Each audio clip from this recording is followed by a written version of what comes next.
नमस्कार विद्यार्थी मित्रांनो, स्वागत आहे तुमचं आपल्या GDCA कॉलेज या चॅनलमध्ये. तर मागील व्हिडिओमध्ये जसं आपण म्हटलं होतं की आम्हाला बऱ्याचशा कमेंट्स आल्या किंवा कॉल्स पण बरेचसे येऊन गेले खरं तर, की सर परीक्षेमध्ये प्रश्न कसा लिहायला पाहिजे किंवा किती उत्तर अपेक्षित असतं प्रत्येक प्रश्नाचं. तर त्याबद्दल आजचा हा व्हिडिओ आहे, जेणेकरून तुम्हाला समजेल की कशा प्रकारे उत्तर लिहायला पाहिजे, किती उत्तर लिहायला पाहिजे हे आपण पूर्ण बघणार आहोत. पेपर पहिला आहे. सुरुवातीला आपण मराठीमध्ये बघूया कशा प्रकारे लिहायला पाहिजे आणि नंतर नेक्स्ट व्हिडिओ जो आहे तो इंग्रजी माध्यमातला पेपर कसा लिहायला पाहिजे याच्याबद्दल आपण बघूया. तर मी तुम्हाला मागे स्क्रीनवरती दाखवतोय कशा प्रकारे तुम्ही लिहू शकता आणि उत्तर कसे लिहायला पाहिजे. हा गेल्या वर्षीचा प्रश्नपत्रिका आहे खरं तर, आणि गेल्या वर्षीची जी प्रश्नपत्रिका आहे ती सॉल्व्ह केलेली आहे. तर त्या पद्धतीने आपण कशा प्रकारे लिहू शकतो. आता हे डेमो आहे, तर तुमच्या पद्धतीने तुम्ही तुमच्या भाषेमध्ये लिहू शकता, असं त्याला काही बंधन नाहीये. पण सविस्तर आणि मुद्देसूद उत्तर असणं खूप गरजेचं आहे, तर त्यालाच मार्क्स बऱ्यापैकी चांगले मार्क्स मिळतात. सो त्याच्यामुळे मेक शुअर करायचं की मुद्देसूद उत्तर लिहायचे. तर आपण सुरू करूया. सहकारी गृहनिर्माण संस्थेचे व्यवस्थापन हा पेपर आहे.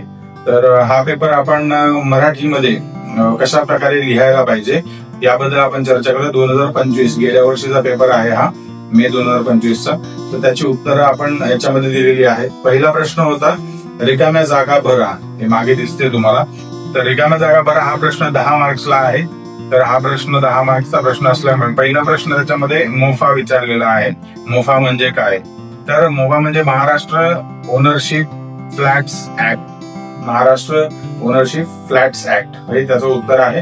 त्यानंतर दुसरा प्रश्न आहे व्यवस्थापकीय समितीच्या सदस्यांची निवडणूक किती वर्षांनी होते? डॅश वर्षांनी होते, 5 वर्षांनी होते. त्यानंतर प्रमोटर डॅश म्हणजे ज्या व्यक्तीने संस्था नोंदणीसाठी कराव्याच्या आधारावर सही केलेली आहे अशी व्यक्ती प्रवर्तक.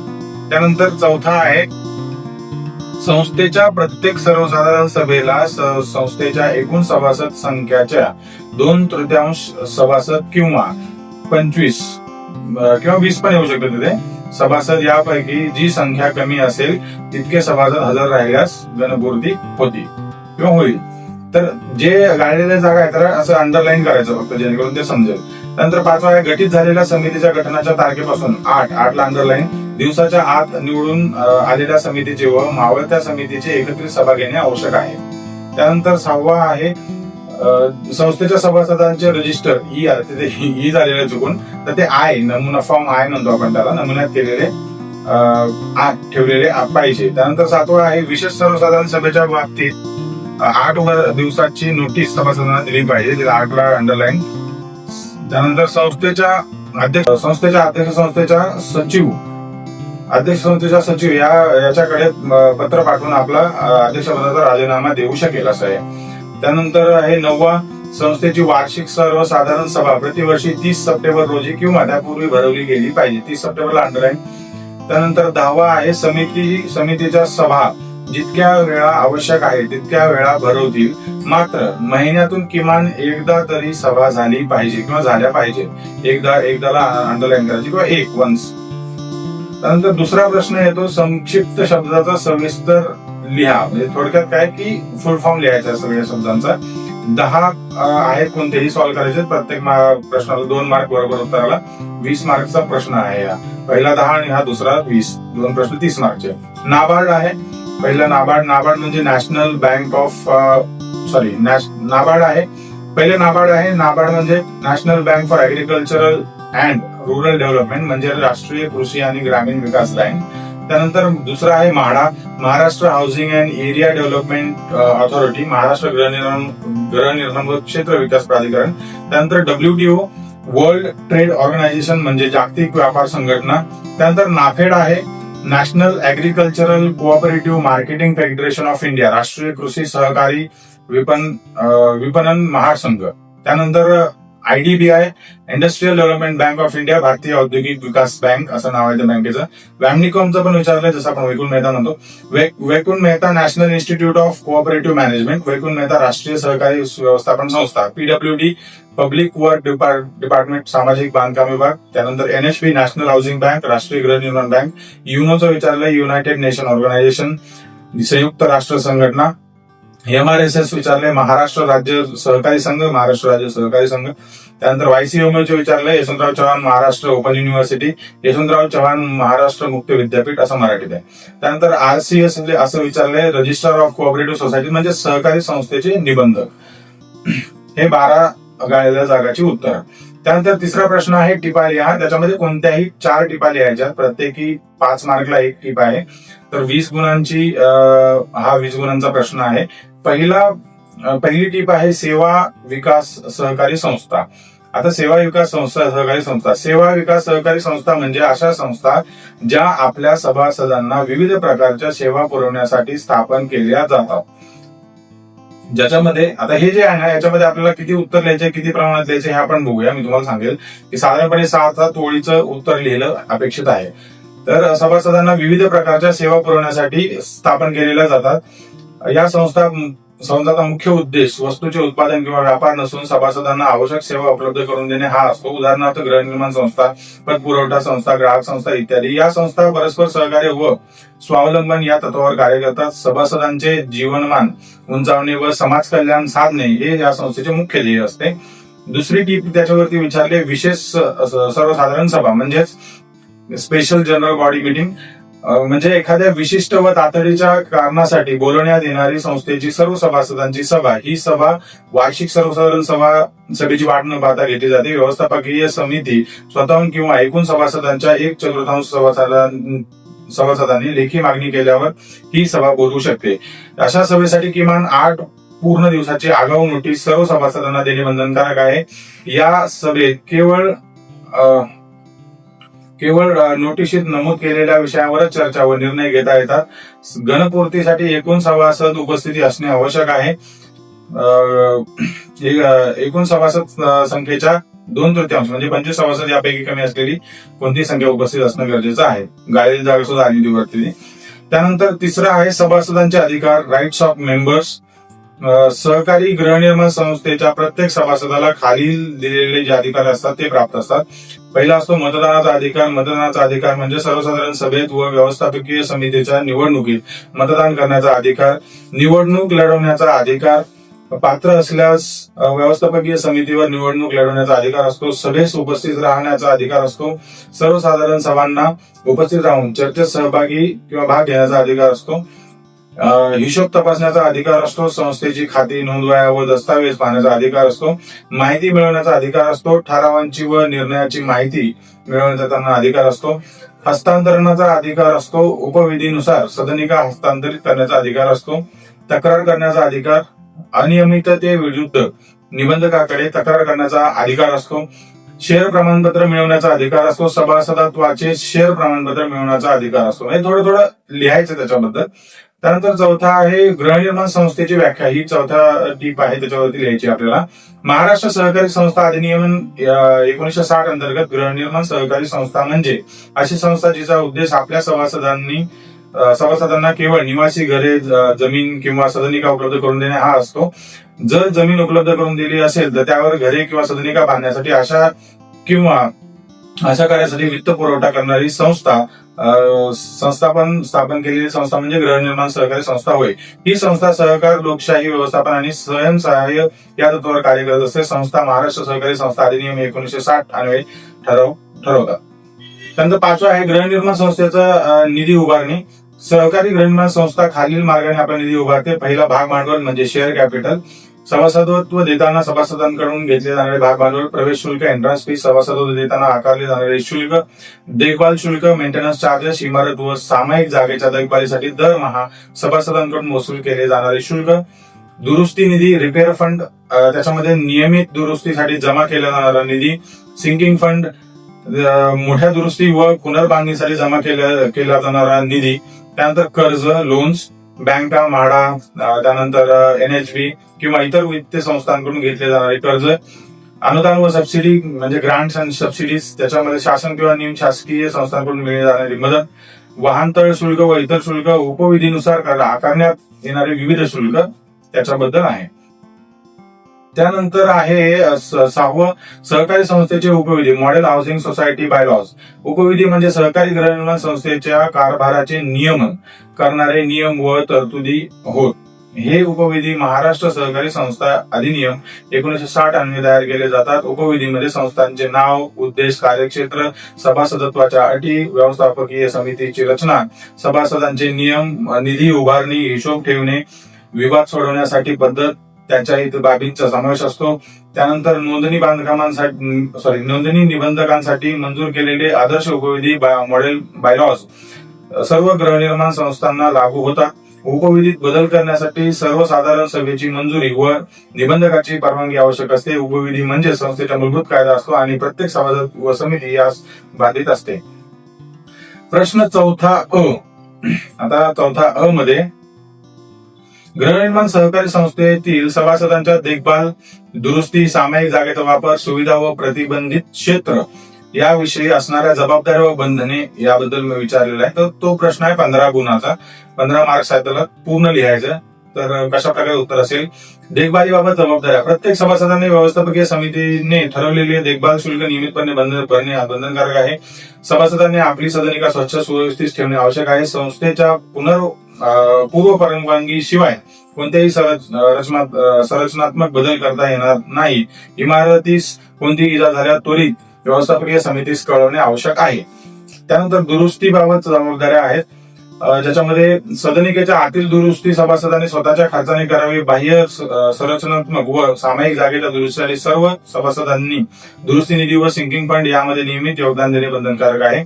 सामायिक जागेच्या दुरुस्तीच्या वेळी सभासदांनी सहकार्य केले पाहिजे व आवश्यकता असल्यास सदनिकेत प्रवेश करण्याची परवानगी दिली जाते. सामायिक जागेच्या वापराबद्दल, ज्याच्यामध्ये जिना, गच्ची, बाग, लॉबी, पॅसेज यासारख्या सामायिक जागा सर्व सभासदांना वापरण्याचा अधिकार आहे, परंतु त्या केवळ निर्धारित उद्देशासाठीच वापरण्यात याव्यात. कोणत्याही सभासदाने सामायिक जागेवर अतिक्रमण करता येणार नाही. वाहने अनधिकृत ठिकाणी लावणे किंवा इतर सभासदांच्या मार्गात अडथळा आणणे निषिद्ध आहे. सामायिक जागा स्वच्छ ठेवणे प्रत्येक सभासदाचे कर्तव्य आहे. त्यानंतर सुविधांच्या वापराबाबत आहे. सुविधा कुठल्या असतात? लिफ्ट, पाणी पुरवठा, सामायिक हॉल, व्यायामशाळा इत्यादी सुविधा संस्थेने ठरविलेल्या नियमानुसार वापरण्यात याव्यात. कोणत्याही सुविधेचा दुरुपयोग किंवा नुकसान केल्यास संबंधित सभासदाने ते नुकसान भरून देणे बंधनकारक आहे. आता प्रतिबंधित क्षेत्राबद्दल, पंप रूम, विद्युत कक्ष, जनरेटर रूम यासारख्या प्रतिबंधित क्षेत्रात व्यवस्थापकीय समितीच्या परवानगीशिवाय कोणत्याही सभासदाला प्रवेश करता येणार नाही. प्रतिबंधित क्षेत्राच्या नियमांचे उल्लंघन केल्यास उपविधीनुसार म्हणजे सोसायटी बायलॉज नुसार शिस्तभंगाची कारवाई होऊ शकते. सर्वसाधारण बंधने काय असतात? प्रत्येक सभासद उपविधी व सर्वसाधारण सभेच्या ठरावांना बांधील आहे. सदनिका निवासी उद्देशाशिवाय इतर कारणासाठी वापरता येणार नाही. भाड्याने देण्यापूर्वी संस्थेला कळवणे व योग्य प्रक्रिया पाळणे आवश्यक आहे. संस्थेच्या आवारात कोणत्याही अवैध कार्य करण्यास मनाई आहे. त्यानंतर प्रश्न चौथाच आहे, त्याचा ब पण आपण ऑर मधलाय, तो पहिला हा किंवा हा याच्यापैकी. सहकारी गृहनिर्माण संस्थेचे प्रकार आणि त्याची कार्ये हा पण प्रश्न 15 मार्क्सचा आहे. त्याचं उत्तर कशा प्रकारे असू शकतं? सहकारी गृहनिर्माण संस्थेचे प्रकार, ज्याच्यामध्ये एक आहे भाडेकरू मालकी गृहनिर्माण संस्था म्हणजे टेनंट ओनरशिप हाऊसिंग सोसायटी. या प्रकारात जमीन संस्थेच्या मालकीची असते, तर इमारत किंवा सदनिका सभासदाच्या मालकीची असते. सभासदाला आपल्या सदनिकेवर काही स्वरूपी व वारसा हक्काने मालकी हक्क राहतो. शहरी भागात हा प्रकार सर्वात जास्त प्रचलित आहे. दुसरा आहे भाडेकरू सहभागिता गृहनिर्माण संस्था म्हणजे टेनंट को पार्टनरशिप हाऊसिंग सोसायटी. या प्रकारात जमीन आणि इमारत दोन्ही संस्थेच्या मालकीची असतात. सभासदांना राहण्याचा अधिकार दिला जातो, परंतु वैयक्तिक मालकी हक्क नसतो. सभासद संस्थेला भाडे शुल्क भरतात. त्यानंतर तिसरा प्रकार आहे वित्त संस्था त्यानंतर तिसरा आहे गृहनिर्माण वित्त संस्था म्हणजेच हाऊसिंग मॉर्टगेज फायनान्स सोसायटी. आता या संस्था ज्या आहेत, या संस्था सदनिकेच्या थेट उपलब्ध करून देत नाही, तर सभासदांना घर खरेदी करणे किंवा बांधणीसाठी आर्थिक सहाय्य किंवा कर्ज पुरवतात. या संस्था सहकारी तत्वावर गृहनिर्माण संस्थेचे वित्त संस्थेप्रमाणे कार्य करतात. त्यामध्ये त्यानंतर चौथा आहे कामगार व बांधकाम सहकारी संस्था म्हणजेच labour and construction cooperative society, ज्याच्यामध्ये या संस्था बांधकाम क्षेत्रात जे बांधकाम कामगार आहेत त्यांनी स्थापन केलेल्या असतात, ज्या शासकीय व निमशासकीय बांधकाम प्रकल्प हाती घेतात. 5वा आहे गृहनिर्माण महासंघ हाऊसिंग फेडरेशन. हे वैयक्तिक गृहनिर्माण संस्थांनी मिळून स्थापन केलेले शिखर संघटन असते. हे महासंघ सदस्य संस्थांना आर्थिक, व्यवस्थापकीय व सल्लागार मदत करतात. त्यानंतर सहकारी गृहनिर्माण संस्थेचे कार्य काय आहेत ते बघूया. गृहनिर्माण पहिलं कार्य जमीन संपादन करून सभासदांसाठी निवासी इमारत बांधणे हे प्राथमिक कार्य. दुसरं मालमत्तेची देखभाल, इमारत, लिफ्ट, पाणी पुरवठा, गटार, बाग, सामायिक जागेची देखभाल करणे. तिसरं आर्थिक व्यवस्थापन, देखभाल शुल्क, दुरुस्ती निधी, सिंकिंग फंड जमा करणे व योग्य व्यवस्थापन करणे.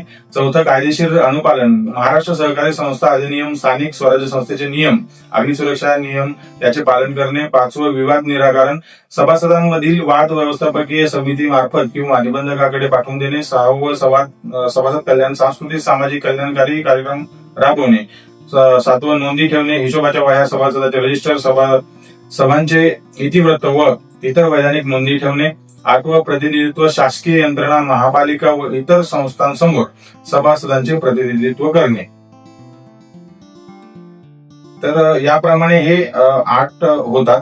त्यानंतर पुढे जे आहे याच्यामध्ये आपण म्हणजे तुम्हाला जसं पाहिजे तुमच्या भाषेमध्ये तुम्ही लिहू शकता, तुम्ही मॉडिफाय करू शकता. हे आपण फक्त एक मॉडेल नमुना उत्तरपत्रिका उत्तर कशी लिहायला पाहिजे याबद्दल आपण बनवलेलं आहे खरं तर त्यासाठी तुम्ही हेच वापरावं किंवा हीच पद्धत तुम्ही वापरावी असं पण नाही. तुम्ही तुमच्या भाषेमध्ये फक्त मुद्देसूद लिहिणं आवश्यक आहे. हे खूप महत्वाची गोष्ट आहे. तर अशा प्रकारे लिहिणं गरजेचं आहे की ते विचारलं होतं आपल्याला त्याच्या पद्धतीने. तर 5वा प्रश्न आहे सहकारी गृहनिर्माण संस्थेचे लेखापरीक्षण आणि कार्यपद्धती. लेखापरीक्षण म्हणजे ऑडिट. तर हा प्रश्न जो आहे तो 10 मार्क्सचा प्रश्न आहे. तर त्याच्यामुळे त्याच्या हिशोबाने आपल्याला याच्यामध्ये उत्तरे लिहावी लागणार आहेत. ज्यामध्ये महाराष्ट्र सहकारी संस्था अधिनियम 1960च्या कलम 81 अन्वये सहकारी गृहनिर्माण संस्थेचे लेखापरीक्षण ऑडिट करणे अनिवार्य आहे. लेखापरीक्षणामुळे पारदर्शकता, जबाबदारी व योग्य आर्थिक सुव्यवस्थापन किंवा व्यवस्थापन सुनिश्चित होते. तर लेखापरीक्षकाची नियुक्ती कशी होते ते आपण बघूया त्याच्याबद्दल. सहकारी गृहनिर्माण संस्थेचे लेखापरीक्षकाची नियुक्ती सर्वसाधारण सभेद्वारे सहकारी संस्थाच्या निबंधकांनी RCS यांनी मंजूर केलेल्या पॅनल मधून केली जाते. लेखापरीक्षक हे पात्र सनदी लेखापाल म्हणजे CA किंवा शासनाने पॅनलवर घेतलेले लेखापरीक्षक असावं. त्यानंतर वारंवारिता म्हणजे याच्यामध्ये कसं वारंवारितेमध्ये प्रत्येक सहकारी गृहनिर्माण संस्थेचे लेखापरीक्षण म्हणजे ऑडिट वर्षातून किमान एकदा होणे आवश्यक आहे. आर्थिक वर्ष 31 मार्च संपल्यानंतर 4 महिन्याच्या आत म्हणजे 31 जुलै पर्यंत लेखापरीक्षण पूर्ण व्हावे अशी वारंवारिता आहे. लेखापरीक्षण कार्यपद्धती कशी असते. हिशोबाची तयारी, संस्थेचे सचिव व खजिनदार वार्षिक उत्पन्न, खर्च खाते, ताळेबंद व जमा खर्च पत्रक तयार करणे. त्यानंतर कागदपत्र 2 नंबरला काय कागदपत्र सादर करणे. सर्व हिशोबाच्या वह्या, वाउचर, रजिस्टर, पावत्या, बँक स्टेटमेंट, सभासदांचे इतिवृत्त त्यानंतर लेखापरीक्षकाकडे तपासणीसाठी सादर केले जातात.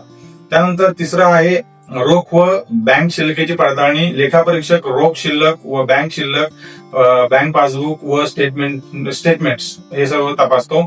त्यानंतर चौथा आहे उत्पन्नाची पडताळणी. देखभाल शुल्क, वाहनतळ शुल्क व इतर रक्कम योग्य प्रकारे वसूल झाल्या व नोंदवल्या गेल्या आहेत का याची तपासणी केली जाते. 5वं आहे खर्चाची पडताळणी. सर्व खर्च, बिले, वाउचर्स व पावत्यांशी तपासले जातात. खर्च खरा व अधिकृत आहे हे पाहिले जाते. त्यानंतर वैधानिक निधीची तपासणी, ज्याच्यामध्ये दुरुस्ती निधी, सिंकिंग फंड, शिक्षण निधी यामध्ये नियमितप्रमाणे योगदान दिले गेले आहे का हे तपासले जाते. 7वा आहे लेखापरीक्षण अहवाल. लेखापरीक्षण टिपण म्हणजे ऑडिट मेमोरंडम तयार करतो, ज्यात आढळलेल्या त्रुटी, अनियमितता व आक्षेप नमूद करतात. 8वा आहे लेखापरीक्षण वर्गीकरण. लेखापरीक्षण निष्कर्षानुसार संस्थेला अ, ब, क, ड, ई, अ, ब, क, ड असे वर्गीकरण दिले जाते. अ म्हणजे सर्वोत्तम दर्जा, जसं पूर्वीच्या व्हिडिओमध्ये आपण सांगितलं होतं, अ दर्जाच्या सोसायटी. ज्याच्यामध्ये 9वा आहे निबंधकांकडे सादरीकरण. लेखापरीक्षण अहवालाची प्रत कायद्याने विहित केलेल्या वेळेत सहकारी संस्थाच्या निबंधकांकडे सादर करणे आवश्यक असते किंवा करावी लागते. 10वा आहे सुधारणा अहवाल, ज्याच्यामध्ये व्यवस्थापकीय समितीने लेखापरीक्षण आक्षेपांवर कार्यवाही करून विहित वेळेत निबंधकांकडे अनुपरीक्षण रिपोर्ट सादर करावा. हे 10वा त्याच्यामध्ये पॉइंट आहे. त्यानंतर प्रश्न 6वा आता याचा पण ब आहे. सहकारी गृहनिर्माण संस्थेचे संचालक मंडळाची कर्तव्य, हक्क आणि जबाबदारी. हा पण प्रश्न 15 मार्क्सचा आहे, त्याच्यामुळे त्या हिशोबाने आपल्याला लिहावं लागेल. त्याचं उत्तर कसं सुरू होते. व्यवस्थापकीय समिती संचालक मंडळ ही सहकारी गृहनिर्माण संस्थेची कार्यकारी संस्था असते. ती सर्वसाधारण सभेद्वारे निवडली जाते आणि संस्थेच्या दैनंदिन कारभाराची जबाबदारी तिच्यावर असते. त्याची रचना व्यवस्थापकीय समिती अध्यक्ष, सचिव, खजिनदार व इतर सदस्य असतात. एकूण सदस्य संख्या उपविधीनुसार साधारणतः 5 ते 9 असते. व्यवस्थापकीय समितीचे कर्तव्य सर्वसाधारण सभेत, आता याचीच कर्तव्य काय आहेत बघूया. सर्वसाधारण सभेत पारित ठरावाची अंमलबजावणी करणे, हिशोबाच्या वह्या व वैधानिक नोंदवह्या योग्य प्रकारे ठेवणे, दरवर्षी वार्षिक सर्वसाधारण सभा घेणे व महिन्यातून किमान एकदा समिती सभा घेणे, सभासदांकडून देखभाल शुल्क व इतर थकबाकी वसूल करणे, इमारत व सामायिक जागेची देखभाल व दुरुस्ती करणे, वार्षिक अर्थसंकल्प तयार करून सर्वसाधारण सभेसमोर मंजुरीसाठी सादर करणे, विहित वेळेत निबंधकांकडे विवरणपत्रे, लेखापरीक्षण अहवाल व इतर दस्तावेज सादर करणे, महाराष्ट्र सहकारी संस्था अधिनियम नियम व उपविधींच्या तरतुदींची अंमलबजावणी करणे, संस्थेच्या आवारात शिस्त व सुव्यवस्था राखणे, हे महत्वाचं आहे. त्यानंतर व्यवस्थापकीय समितीचे हक्क. सर्वसाधारण सभेने प्रदान केलेल्या अधिकाराच्या मर्यादेत प्रशासकीय व आर्थिक नियम निर्णय घेण्याचा अधिकार, चौकीदार, सफाई कर्मचारी, प्लंबर यासारख्या कर्मचाऱ्यांची नेमणूक करण्याचा व त्याचे वेतन निश्चित करण्याचा अधिकार, थकबाकीदार सभासदांविरुद्ध वसुलीसाठी कायदेशीर कारवाई करण्याचा अधिकार, सदनिका, हस्तांतरण, भाडे, त्यानंतर तारण यासाठी ना हरकत प्रमाणपत्र एनओसी देण्याचा किंवा नाकारण्याचा अधिकार, तातडीच्या प्रकरणी विशेष सर्वसाधारण सभा बोलवण्याचा अधिकार, संस्थेचा अतिरिक्त निधी मान्यताप्राप्त रोखांमध्ये गुंतवण्याचा अधिकार. त्यानंतर आहे नेक्स्ट पॉइंट, ज्याच्यामध्ये व्यवस्थापकीय समितीच्या जबाबदाऱ्या काय आहेत हे पण लिहावं लागेल.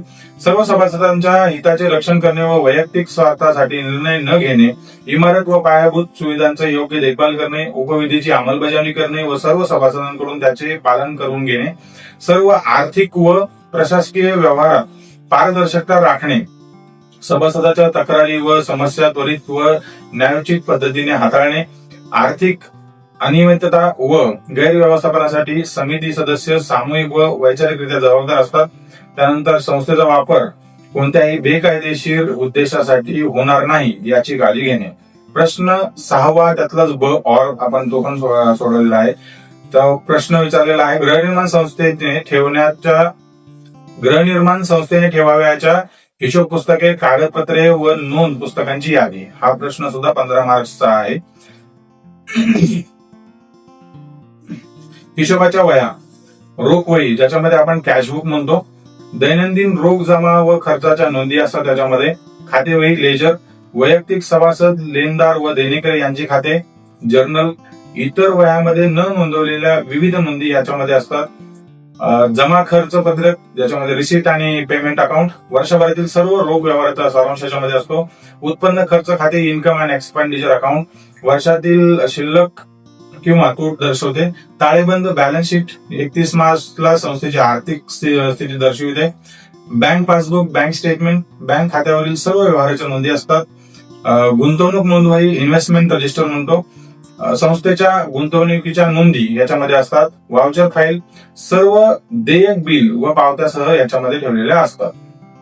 त्यानंतर वैधानिक नोंद वह्यामध्ये सभासद नोंद वही, रजिस्टर ऑफ मेंबर्स म्हणजे फॉर्म आहे जसं आपण पूर्वी बोललो, सभासदांचे तपशील, सदनिका क्रमांक, प्रवेश तारीख, भाग भांडवल इत्यादी. 2 नंबरला आहे भाग नोंद वही, रजिस्टर ऑफ शेअर्स, प्रत्येक सभासदाला दिलेले भाग नोंदवले जातात, सर्वसाधारण सभेचे इतिवृत्त पुस्तक ज्याच्यामध्ये वार्षिक व विशेष सर्वसाधारण सभांच्या कार्याच्या नोंदी किंवा कार्यवाहीच्या नोंदी असतात त्याच्यामध्ये. त्यानंतर 4था आहे व्यवस्थापकीय समिती सभेचे इतिवृत्त पुस्तक ज्याच्यामध्ये समिती सभासदांमधील निर्णयाच्या नोंदी असतात, पाचवा आहे नामनिर्देशन नोंदवही, रजिस्टर ऑफ नॉमिनेशन. सभासदांनी केलेल्या नामनिर्देशनाच्या याच्यामध्ये नोंदी असतात. हस्तांतरण नोंदवही, रजिस्टर ऑफ ट्रान्सफर, सभासदत्व व सदनिकांच्या सर्व हस्तांतरणाच्या नोंदी याच्यामध्ये असतात. सातवा आहे तारण म्हणजे भार नोंदवही म्हणजे register of charges and mortgage, सदनिकांवर निर्माण केलेल्या तारणाच्या नोंदी याच्यामध्ये असतात. उपस्थिती नोंदवही, कर्मचाऱ्याची उपस्थिती आपण त्याच्यामध्ये टाकतो म्हणजेच रजिस्टर, आपण अटेंडन्स रजिस्टर. अभ्यागत नोंदवही, विजिटर रजिस्टर ज्याच्यामध्ये संस्था कार्यालयातील अभ्यागतांच्या नोंदी असतात. इतर महत्वाचे दस्तावेज काय आहे त्याच्यामध्ये, संस्थेचे उपविधी, नोंदणीकृत उपविधीची प्रत, सभासदांच्या निर्देशांक, इंडेक्स ऑफ मेंबर्स म्हणजे सुलभ सभासद संदर्भासाठी वर्णनात्मक यादी, सिंकिंग फंड नोंदवही, योगदान व उत्तोलनाच्या नोंदी, दुरुस्ती व नोंदवही, दुरुस्ती निधीचे योगदान व खर्चाच्या नोंदी, मागणी नोंदवही, डिमांड रजिस्टर, प्रत्येक सभासदांकडून उभारलेली थकबाकी व जमा शुल्क, मालमत्ता नोंदवही, प्रॉपर्टी ऑफ रजिस्टर, इमारत व इतर मालमत्तेचे तपशील, करार प्रती, कंत्राटदार व सेवा पुरवणारे जी लोक असतात त्यांच्या नोंदी याच्यामध्ये असतात. त्यापैकी आपण ते घेतलेलं आहे. प्रश्न 7वा अ, ज्याच्यामध्ये Maharashtra apartment ownership flat act म्हणजे मोफात विचारलाय, तर 10 मार्क्सचा आहे. 1970 विचारलंय. त्याचं उत्तर कसं आहे, महाराष्ट्र ओनरशिप फ्लॅट अधिनियम 1970 मोफा हा महाराष्ट्रातील सदनिका खरेदीदारांच्या हितांचे रक्षण करण्यासाठी संमत केलेला एक महत्वपूर्ण कायदा आहे. हा कायदा 1970 मध्ये अंमलात आणला. त्यावेळी त्यामध्ये वेळोवेळी सुधारणा आपण करण्यात आली. याचे उद्दिष्ट काय आहे, सदनिकांचा प्रसार, बांधकाम, विक्री, व्यवस्थापन व हस्तांतरणाचे नियमन करणे, बांधकाम व्यावसायिक व प्रवर्तकांकडून सदनिका सदनिका खरेदीदारांचे शोषण रोखणे, सदनिका विकल्यानंतर वेळोवेळी सदनिका विकल्यानंतर वेळेवर सहकारी गृहनिर्माण संस्थेचे पालन त्याच्यामध्ये निश्चित करणे. त्यानंतर प्रमुख तरतुदी काय त्याच्यामध्ये, प्रवर्तकाची व्याख्या काय, प्रवर्तक म्हणजे व्यक्तींना सदनिका विकण्याच्या उद्देशाने इमारत बांधणारी किंवा बांधवणारी व्यक्ती. अधिनियमात प्रवर्तकांवर विस्तृत बंधने व जबाबदाऱ्या घालण्यात आल्या आहेत. त्यानंतर जाहिरात व करार, अग्रिम रक्कम स्वीकारण्यापूर्वी किंवा जाहिरात करण्यापूर्वी प्रवर्तकाने सदनिका खरेदीदारांशी नोंदणीकृत लेखी करार करणे बंधनकारक आहे. करारात चढई क्षेत्र, किंमत, ताबा देण्याची तारीख व इतर अटी स्पष्टपणे नमूद असाव्या. तिसरा जो आहे त्याच्यामध्ये याच्यामध्ये जमिनीचा हक्क, प्रवर्तकाने जमिनीचा मालकी हक्क, त्यावरील बोजा व कोणत्याही प्रलंबित खटले याबाबत माहिती उघड करणे आवश्यक आहे. चौथा आहे बांधकाम दर्जा, प्रवर्तकाने मंजूर नकाशानुसारच इमारत बांधावी, कोणतेही अनधिकृत बदल करू नयेत. ताबा देण्याबद्दल मुदतीत सदनिकेचा ताबा देणे कायदेशीर बंधनकारक आहे. उशीर झाल्यास खरेदीदाराला व्याजासह परतावा मागण्याचा अधिकार आहे. त्याच्यामध्ये संस्था स्थापना, इमारतीतील 60% सदनिका विकल्यानंतर 4 महिन्यात प्रवर्तकाने सहकारी गृहनिर्माण संस्था किंवा संस्था स्थापन करण्याचे उपाय योजने बंधनकारक आहे. 7वा आहे मालमत्ता हस्तांतरण कॉन्व्हेन्स, संस्था व्यवस्थापन झाल्यानंतर विहित कालावधीत प्रवर्तकाने जमीन व इमारतीचे हक्क संस्थेच्या नावावर हस्तांतरित करणे आवश्यक आहे. 8वा आहे हिशोब व नोंदवही, प्रवर्तकाने सदनिका खरेदीदारांकडून जमा केलेल्या रकमेचा योग्य नोंदी ठेवाव्यात व मागणी केल्यावर त्याचा हिशोबही द्यावा. 9वा आहे दंड, मोफाच्या तरतुदीमध्ये उल्लंघन करणाऱ्या प्रवर्तकास कारावास किंवा दंडाची शिक्षा होऊ शकते. सक्षम प्राधिकरण, मोफाच्या अंतर्गत राज्य शासनाने नियुक्त केलेल्या सक्षम प्राधिकरण तक्रारी ऐकते व दोषी प्रवर्तकांविरुद्ध कारवाई करते. महत्वाचं काय याचं महत्व मोफाचं, मोफा हे स्थावर मालमत्ता क्षेत्रावरील गैरप्रकार रोखण्यासाठी एक सक्षम आणि भक्कम कायदेशीर चौकट पुरवते आणि सदनिका खरेदीदारांना त्यांनी दिलेल्या पैशाच्या बदल्या आश्वासित वेळेत सदनिका मिळेल याची हमी देते. आता इथे सदनिका भरपूर वेळा वापरल्या, सदनिका म्हणजे फ्लॅट. शेवटचा आहे 7वा ब ऑर, सहकारी गृहनिर्माण संस्थेतील सभासदांचे विविध प्रकार. आता कुठले प्रकार आहेत सभासदांचे ते बघूया. त्याचं उत्तर कसं असेल, 10 मार्क्सचा प्रश्न आहे हा. महाराष्ट्र सहकारी संस्था अधिनियम 1960 अंतर्गत सहकारी गृहनिर्माण संस्थेतील प्रकार जे आहेत खालीलप्रमाणे असतात. नियमित साधारण सभासद, ऑर्डिनरी मेंबर, ज्या व्यक्तीने संस्थेच्या इमारतीत सदनिका खरेदी केली असून व्यवस्थापकीय समितीने त्याला सभासद दिले आहे अशी व्यक्ती. हा व्यक्ती सर्वात सामान्य प्रकार आहे. सर्वसाधारण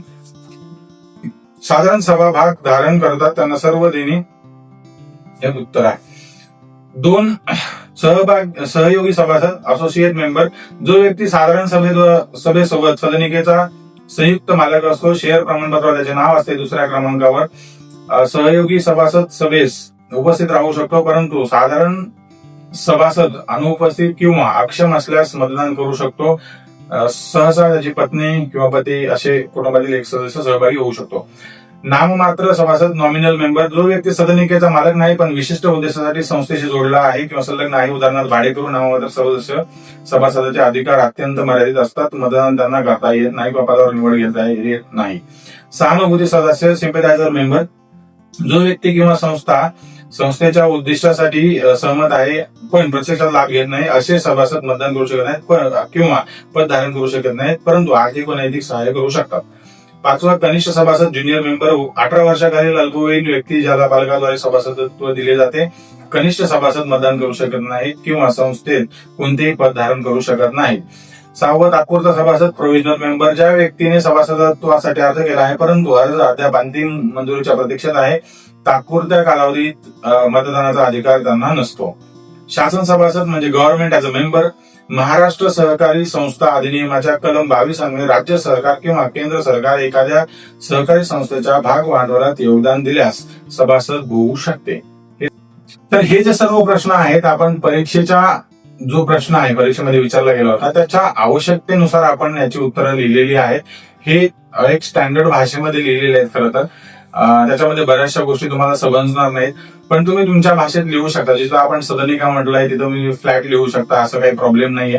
तर तुम्हाला जो शब्द समजत नाही त्याचा तुम्ही इंग्रजीमध्ये लिहू शकता, काही प्रॉब्लेम येणार नाही. सो आता हे जे आहे आपण मराठीमध्ये बघितलेलं आहे पूर्ण कशा प्रकारे आहे. तर याप्रमाणे तुम्हाला उत्तर एक मॉडेल नमुना आन्सर शीट आहे, अशा प्रकारे तुम्ही लिहू शकता. याचं एवढं उत्तर किंवा 2 ओळी 10 ओळी 15 ओळी वगैरे जे काही उत्तर आहे ते आपण तुम्हाला सांगितलेलं आहे कशा प्रकारे, किंवा तुम्ही मागेही बघितलेलं आहे. तर हे झालं मराठीमध्ये कशा प्रकारे लिहिता येईल किंवा कशा प्रकारे लिहू शकता. आता दुसरा पार्ट आपण करणार आहोत त्याच्यामध्ये इंग्रजीचा, म्हणजे प्रत्येक प्रश्नपत्रिका जी आहे मराठी आणि इंग्रजी 2 माध्यमात असते.